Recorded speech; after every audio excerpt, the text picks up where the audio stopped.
All right, here's a couple of questions. Watch it or having you work through some identities.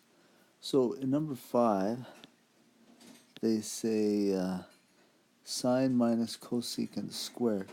So that means I have two of them. So sine theta minus cosecant theta times sine theta minus cosecant theta. This will be a FOIL thing.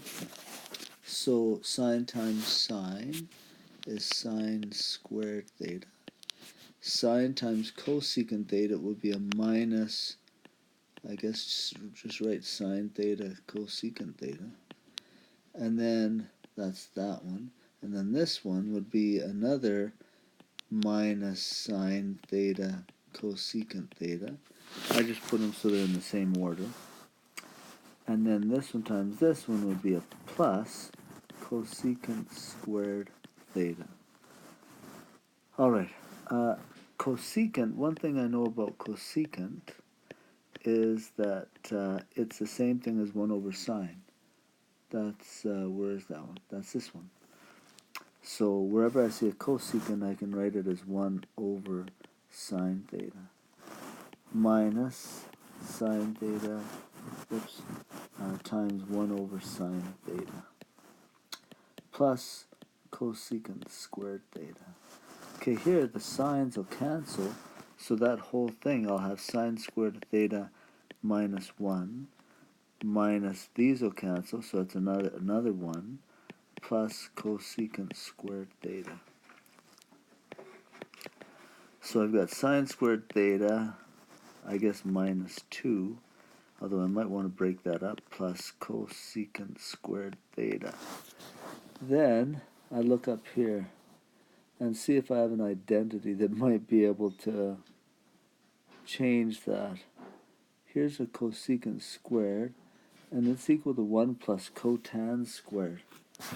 I don't know if I want to go down that route, because it won't, I don't think it'll help me any. Oh, maybe. 1 plus cotan squared. No, I don't think it'll help any. Anyway, so maybe I could just leave it just like that. You could do some things where you could say sine squared theta minus 2 plus, this would be 1 over sine squared theta. But then if you want to do a fraction, you'd have to get a common denominator.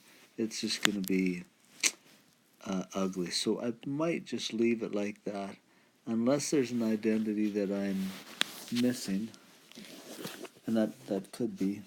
Anyway, I'd probably leave it there. All right, the other question that was on there, just shrink that, was this one. And so I have sine to the 4th theta minus cos to the 4th theta, or theta. Okay, this is a difference of two squares, so I can write it like this. It'll be sine squared theta, cos squared theta, cos squared theta. One's minus, one's plus. Now this one, sine squared plus cos squared, that's this one right there. And that's equal to 1. So this whole thing just comes out to 1. And then on this side, I've got sine squared theta minus cos squared theta. I was thinking maybe you could factor that. There might be a couple things to do. I could rewrite it with this. Maybe I'll start there. So when you multiply by 1, it doesn't change it. So I have this. I'm going to try two different things. I'm going to say, okay, so here's one thing, and then I'll try something else over here. Sine squared theta minus cos squared theta.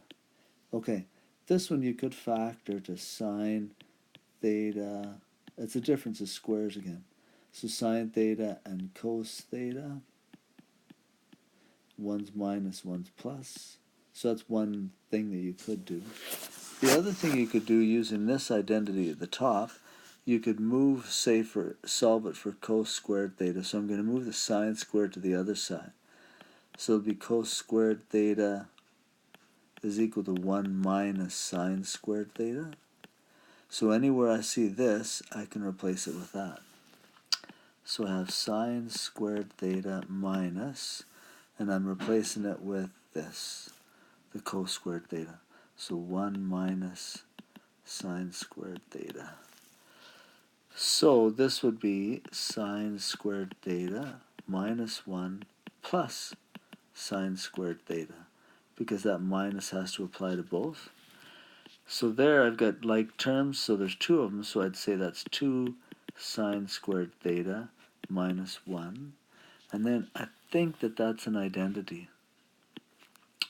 You can look in there. I think that it's sine 2 theta, but I can't remember. Check your identities and see if there's one where if you write this, if it gives you that. All right, hopefully that shows you that it's just a little bit of playing around with these identities and these expressions to see if you can rewrite them in different ways. All right, hope that helped.